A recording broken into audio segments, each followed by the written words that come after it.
Imagine like a brilliant astrophysicist, someone whose entire life is built on, rigorous logic, hard data, and peer-reviewed reality. Right. And then almost overnight, they just hand over their life savings and basically their entire worldview to some guy in a velvet robe who speaks entirely in bumper sticker Oh, cliches. yeah. It sounds completely absurd. It sounds absurd, but it happens all the time. I mean, we see it in documentaries, in the news. Maybe you've even watched a friend get swept up in a group that just demands unquestioning loyalty to a single, untouchable leader. Yeah, it's a very common pattern, unfortunately. Which forces a really uncomfortable question. Are these gurus wielding some kind of tangible, invisible power, or are we just watching a masterclass in human psychological vulnerability? That is the million-dollar question. Right. So today we are tearing apart the mechanics of charismatic leaders. We're going to figure out the exact boundary line where genuine transformative spiritual presence ends and a really dangerous personality cult begins. And it is a very fine line. It really is. So to get to the bottom of this, we're drawing heavily on this deeply insightful essay by Francis Story. It's called Animal Magnetism Attraction of Spiritual Leaders. And we'll be cross-referencing it with ancient Eastern symbolism and some fascinating esoteric energetic maps. It's a great combination of sources. Okay, let's unpack this. Because the core paradox of charismatic leadership is just so wild to me. Well, to really grasp what Francis' story is trying to tell us, it helps to imagine the environment where these ideas were originally debated. Oh, okay. Set the scene for us. Picture a vast ancient library. Nice. The air is cool, it smells of old parchment, and the tables are just covered in detailed, centuries-old star charts and fragile, handwritten Buddhist texts. I can literally picture the dust motes in the air. Exactly, and this kind of space is entirely dedicated to deep inquiry and fierce debate. Not blind acceptance. That is the exact lens Story brings to this whole phenomenon. Right. His core argument is that the vast majority of these intense spiritual movements, they aren't driven by profound philosophy or truth. They are driven almost entirely by the overwhelming personal magnetism of the leader. Which makes total sense when you actually read the transcripts of what some of these highly revered gurus are saying. Oh, absolutely. It's often very hollow. Yeah, you strip away the incense and the lighting, and it's often just threadbare platitudes. It's literally nothing you couldn't find printed on a coffee mug. Exactly. Yet the followers sitting in the room are absolutely enraptured. Like they look like they're in a trance. And Story uses a very specific term for this. He compares it to a psychophysical force. Similar to what the 18th century physician Franz Mesmer called animal magnetism. Mesmer, like where we get the word mesmerize. That's the one. Mesmer believed there was this invisible natural force possessed by all living things, and that certain people could manipulate it to heal or, control others. Now, obviously, modern science dismantled Mesmer's literal claims pretty quickly. But Francis' Story uses the concept as a powerful metaphor for the guru-follower dynamic. Yeah. Okay, I see where he's going with this. Story suggests that within the immediate aura of a certain type of highly charismatic leader, a follower's critical faculties are essentially short-circuited. Just completely bypass. Yeah, they are lulled into a state of peaceful euphoria. The hard, demanding edges of reality just dissolve into what he describes as a luminous cloud. A luminous cloud. That's such a perfectly creepy way to describe it. It really is. So in this luminous cloud, logic just evaporates. The follower isn't evaluating the teachings anymore. They are just like basking in the glow of the teacher. Right.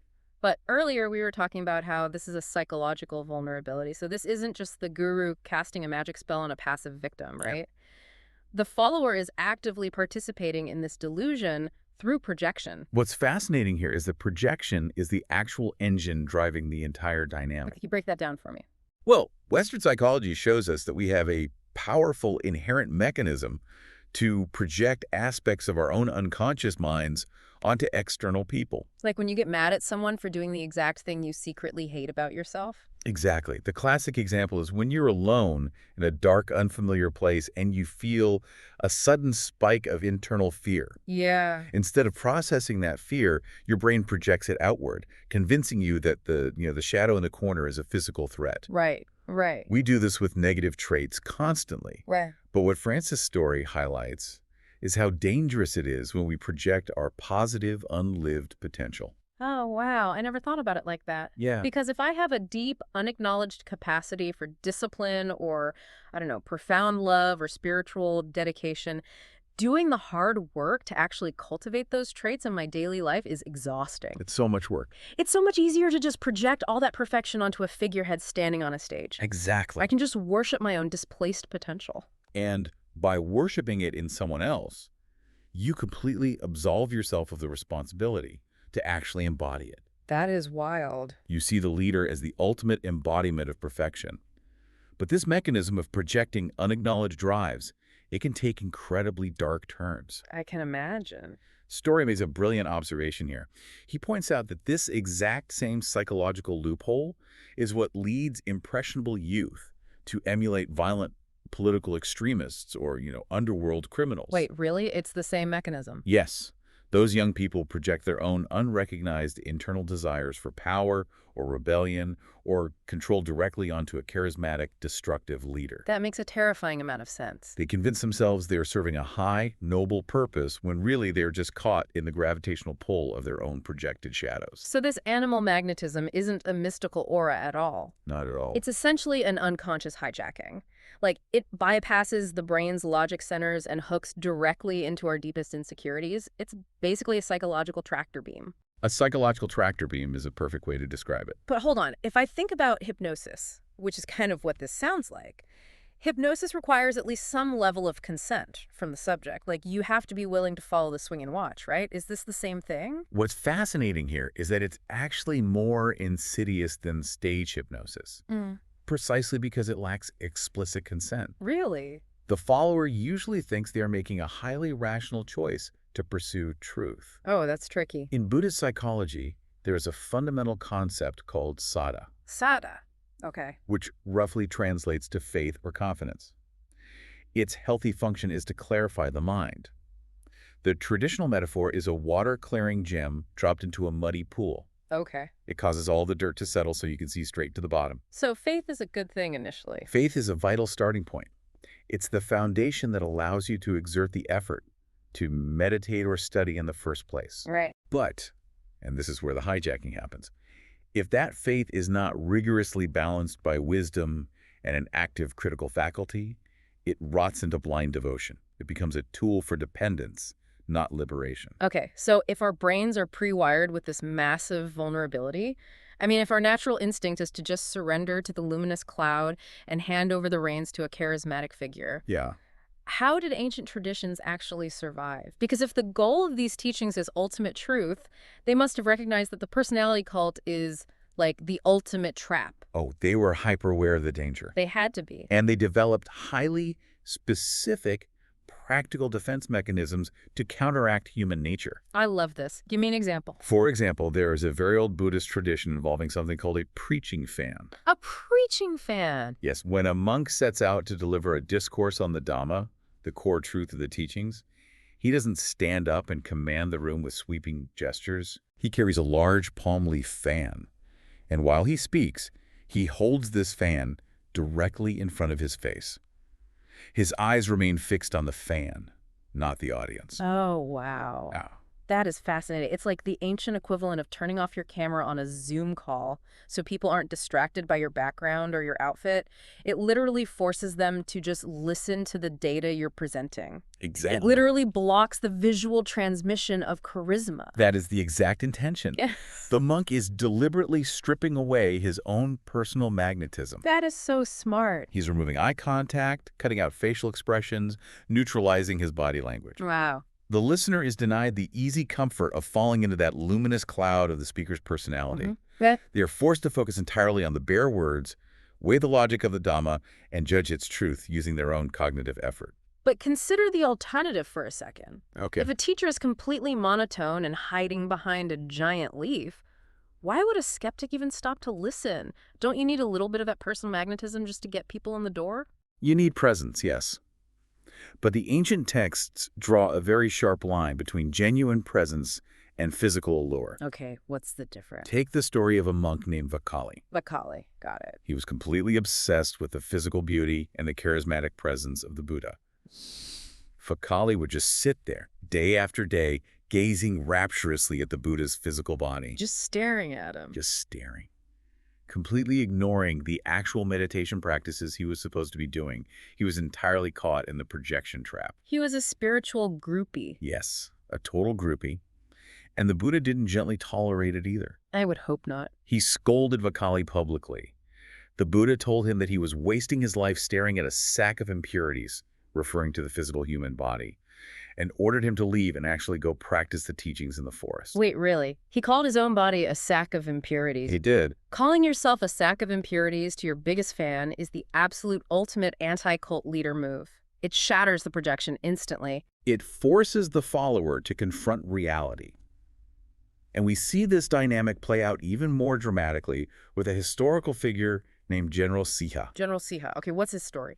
Siha was a very prominent, influential military commander, and he was originally a major supporter of the naked ascetics. The naked ascetic. Yeah, they were a rival spiritual sect at the time, known for extreme, grueling physical punishments and austerity. Sounds intense. It was. So General Siha went to the Buddha fully intending to defeat him in a public debate. Oh, he wanted a showdown. Exactly. But when the Buddha easily dismantled his arguments and explained the mechanics of the Dhamma, Siha was so overwhelmed by the clarity that he wanted to convert and become a follower on the spot. Now, in modern terms, that is a massive PR victory. I mean, you have a wealthy, famous military general leaving your rivals to join your movement. Absolutely. You put him on the brochure immediately. You parade him around. Right. Any standard guru would have exploited that instantly to build their own prestige. But the Buddha completely cooled him down. What did he do? He explicitly told Siha to make a proper investigation, warning him that well-known, influential men should never make rash decisions. Wow. He refused to accept his conversion right away. And furthermore, the Buddha made it a strict condition that Siha had to continue providing food and financial support to his former teachers, the naked ascetics. Are you kidding me? No, it's in the texts. He actively dismantled the exclusivity because cults operate on an us versus them mentality to keep you isolated. By telling Siha to keep feeding his old teachers, the Buddha is literally short-circuiting the rush of tribal blind devotion. Exactly, because he knew that blind devotion is incredibly volatile. For a stark contrast, the texts present the story of Devadatta. Oh, Devadatta. I think I've heard of him. He was a monk who succumbed entirely to the trap of animal magnetism. Devadatta wanted the movement to be a personality cult with himself at the absolute center. Of course he did. So he cultivated low-level supernatural parlor tricks to impress the gullible masses. Cheap tricks. Yeah. He even proposed new, highly extreme ascetic rules, openly admitting that he did it because, quote, people admire austerity. Wow. He was a master of playing to the crowd's desire for extreme, theatrical displays of holiness. He was giving the audience exactly what they wanted to project. And that manipulation ultimately led him to ally with a murderous prince and launch an actual assassination attempt against the Buddha to seize control. That escalated quickly. The contrast is total. Devadatta built a cult of personality. The Buddha aggressively destroyed his own at every turn. His most famous decree on the subject was, "He who sees the Dhamma sees me." Meaning? He identified completely with the eternal law of the universe, explicitly telling people to look past his fleeting physical form. Okay, but this leaves a massive gap in the narrative. How so? So if the Buddha proved that ego-driven charisma is just a psychological manipulation, right? The texts are also full of stories where the Buddha exerts incredible influence over his surroundings. They are. If he wasn't using that manipulative animal magnetism, how did he do it? Yeah. There has to be a mechanism that isn't just a parlor trick or stage magic. There is, and this is where we cross from psychology into the territory of energetic reality. Okay, I'm listening. The most famous example of this non-manipulative presence is the story of the raging elephant, Nalagiri. Nalagiri. Yes, this was a massive, aggressive animal that had been given alcohol and was charging wildly through the narrow streets, just causing absolute chaos and terror. A drunk, angry elephant? That is terrifying. And the Buddha was right in his path. Oh, no. But he didn't run, and he didn't use hypnosis or a tractor beam to dominate the animal's will. What did he do? According to the tradition, he simply stood his ground and radiated Mahakaruna. Mahakaruna, boundless compassion, right? Yes. And upon entering the immediate vicinity of the Buddha, the raging elephant stopped, calmed down completely, and bowed. Wow. Now, from a strictly materialist perspective, you might just dismiss this as symbolic folklore. But the esoteric interpretation suggests that compassion itself possesses a literal, measurable, transformative power capable of neutralizing chaos and aggression in the physical environment. Here's where it gets really interesting, because my mind goes straight to physics. Okay, let's hear. If egomagnetism is an unconscious psychological hijacking, is Mahakaruna more like generating a literal electromagnetic field? Oh, I like this. But instead of electricity, the current flowing through the field is pure compassion, like a localized field of peace that actually alters the frequency of the environment around it. If we connect this to the bigger picture, that analogy tracks perfectly with esoteric frameworks. Really? Yeah. Many ancient traditions hint at these extraordinary fields of presence, not as magical anomalies granted only to deities, but as a latent structural human capacity. By human capacity. Yes.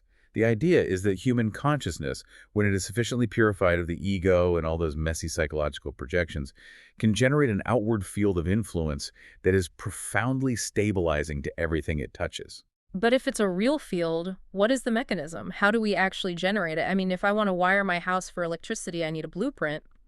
Is there a mechanical map of how this compassion field works within the human body? There is. And for that blueprint, we can look to the teachings of Grandmaster Chokoksui. Okay. He was a modern spiritual teacher who synthesized various ancient esoteric traditions into a comprehensive system called Arhatic Yoga. Arhatic yoga. This system teaches that the universe isn't just empty space. It contains an immense, objective ocean of spiritual energy. Right. It is always present, always available for healing and service, but a human being has to be structurally capable of channeling it. So we have to build the internal circuitry. Correct. In this energetic anatomy, the human body has different centers of energy, known as chakras. I've heard of chakras. Right. So Francis Story's essay touches on the attraction of leaders, but this yogic map explains the how. The heart chakra, located in the center of the chest, is the channel for standard human compassion. This is known as karuna. It's the empathy you feel for a friend who is struggling, or the love you have for your family. It's beautiful, but it's localized, and often tied to personal attachment. It's subjective. I mean, I have a lot of karuna for my dog, but maybe less for a stranger cutting me off in traffic, you know? Precisely. Yeah. But then you have the crown chakra, located at the very top of the head. Okay. In this system, the crown chakra serves as the gateway for higher, universal compassion Mahakaruna. Ah. This is that boundless, unconditional compassion we saw in the elephant story.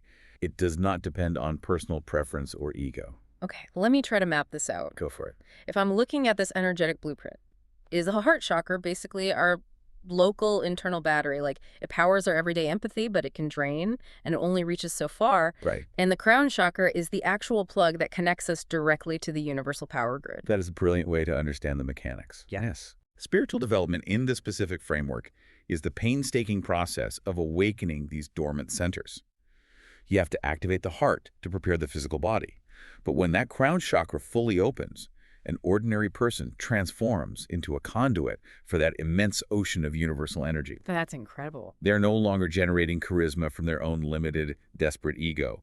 They are pulling pure energy from the universal grid and stepping it down into the physical world. Making it real. Now, it's important to note that this highly specific chakra terminology isn't explicitly taught in all Orthodox Buddhist schools, but it perfectly illustrates the underlying mechanics of what Francis Story identifies as genuine spiritual radiance. It gives us a working physics model for compassion. And what blows my mind is that this yogic blueprint of a crown chakra isn't just some modern New Age theory. When you look closely, this exact map mirrors specific, beautiful ancient symbolism found directly in traditional texts, specifically in Sri Lanka, right? Yes. The convergence of the imagery is stunning, and it proves how universal this map really is. Tell me more about that. In traditional Sri Lankan Buddhism, there's a profound focus on the concept of the god Saka, Saka. who is also known as Indra in broader Vedic traditions. Saka is the ruler of the heaven of the 33 gods.